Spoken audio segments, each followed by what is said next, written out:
Fadil kenapa lemes sekali hari ini? Fadil Lupa sahur? Lupa sahur? Gak puasa? Hari ini kita melanjutkan materi kita. Kemarin kita membahas terkait materi kerucut. Hari ini materi kerucutnya kemarin dos permukaan ya kan. Hari ini kita akan belajar terkait volume kerucut. Nah sebelum kita belajar, mari kita berdoa dulu menurut agama dan kepercayaan kita masing-masing. Berdoa dimulai.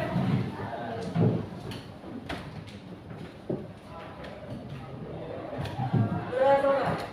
Ada yang tahu nggak sih kenapa kita harus belajar volume kerucut? Salah satunya selain dapat nilai. Iya, kalau belajar matematika itu kan kita harus ngerjain soal matematika itu kan secara menyusun ya kan.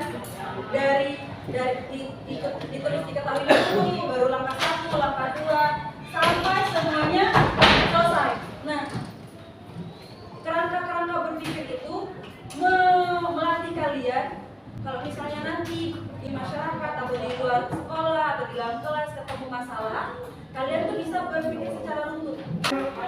Sama duit. Berin, kenapa berin? Berin dia sakit. Muding. Ya apa tuh dia? Ya anu berin Bu. Ya lulus. Dia boleh sama kakak. Ini kenapa ini?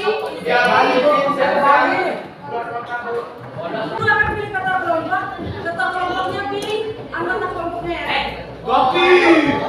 Kelompoknya ada berapa?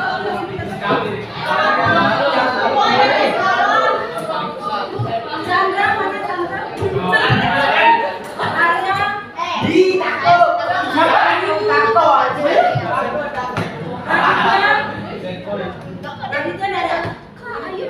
Raditya ada. Hari ini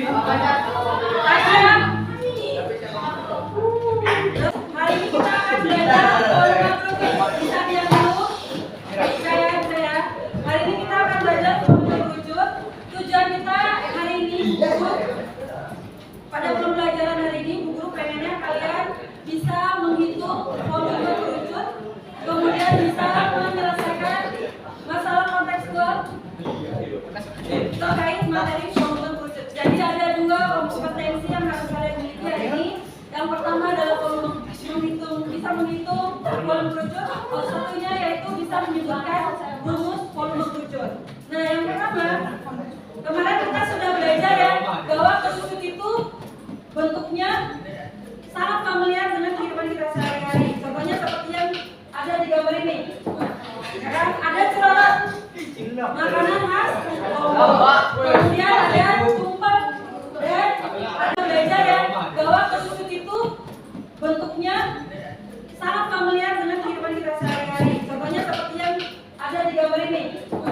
Ya kan? Ada celorot, makanan khas, kemudian ada tumpeng, dan ada campur.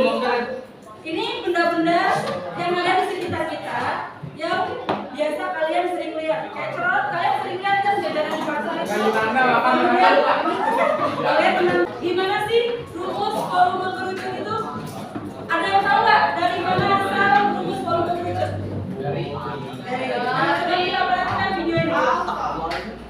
Jadi di video ini ada dua bangun, yaitu tabung dan kerucut.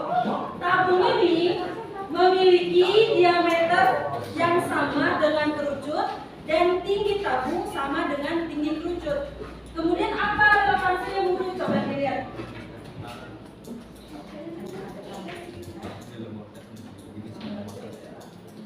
Jadi si bapak ini mempraktekkan kalau misalnya benda satu si kerucut itu dimasukkan ke dalam air, kerucut itu dimasukkan air, kemudian dipindahkan ke dalam tabung, maka ada berapa kali dia memasukkan air? Ada 3 kali.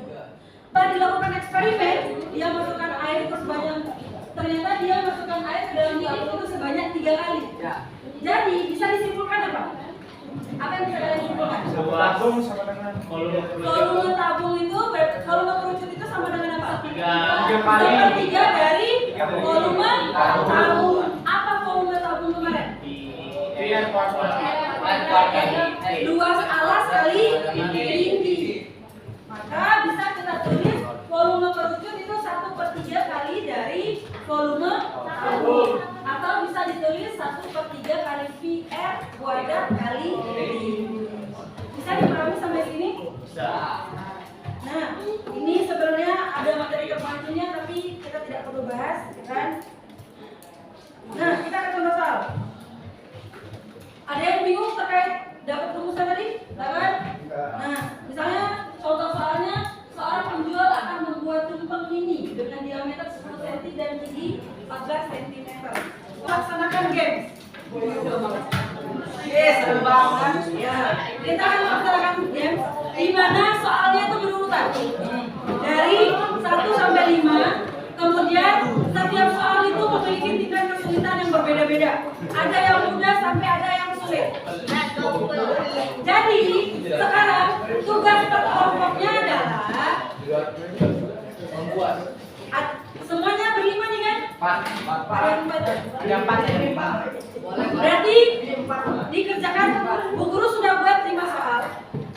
Karena ada yang 4 ada yang 5, berarti semuanya kita sama ratakan, semua kelompok mengerjakan 4 soal. Nomor 5-nya jangan dikerjakan. Sekarang tugas kelompok adalah memilih anggota kelompok yang akan mengerjakan soal nomor 1, 2, 3, 4. Coba perhatikan dulu. Coba diskusi. Coba dengarkan aturannya dulu. Pengerjaannya itu secara estafet. Jadi satu anggota hanya boleh mengerjakan 1 soal. Oke. Kemudian kalau lupa gimana Bu? Bisa pakai bantuan, tapi hanya 1 kali. Sudah? Kita mulai dari kelompok yang ada di deretan ini. Dan kelompok yang ini.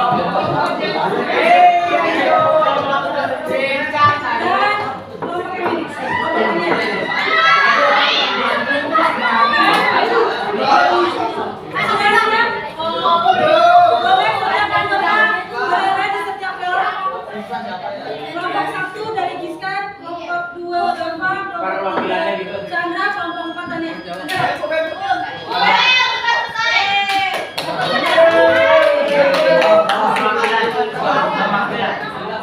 Perwakilan yang tadi, yang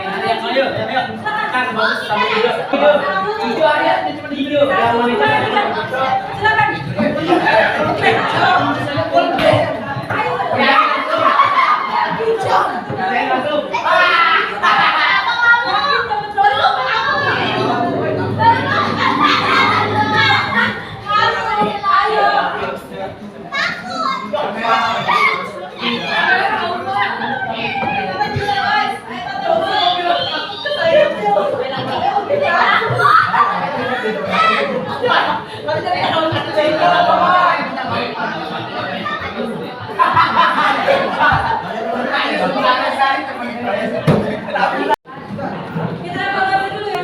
Tadi beberapa jawaban dari pengerjaannya tadi. Ada garis TB itu bukan seliput, nah, tapi apa? Garis pelukis. Oh, salah nanti Bu. Bukan ya. Untuk hitung-hitungan, Bu Guru yakin ada yang mungkin paling terkendala di keliru cara pengkalian. Betul. Yang penting kalian sudah paham konsepnya. Wow, Habis itu, nah, kita cukupkan ya.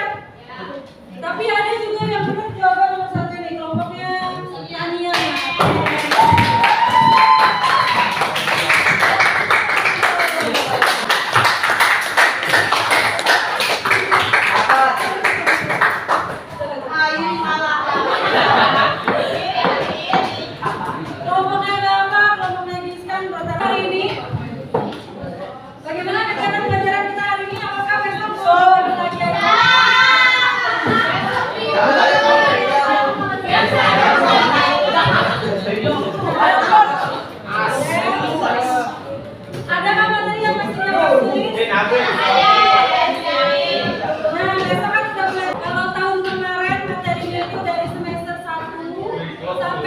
part 2.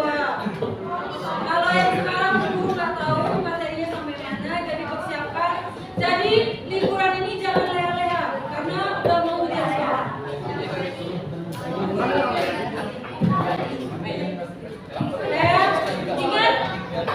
Ingat liburan itu jangan leha-leha. Silakan belajar materi mana yang belum selesai, belum bisa. Silakan diperdalam. Kalau bingung di area matematikanya, silakan bisa tanya guru. Yang penting jangan malu-malu karena guru udah ngantuk ya.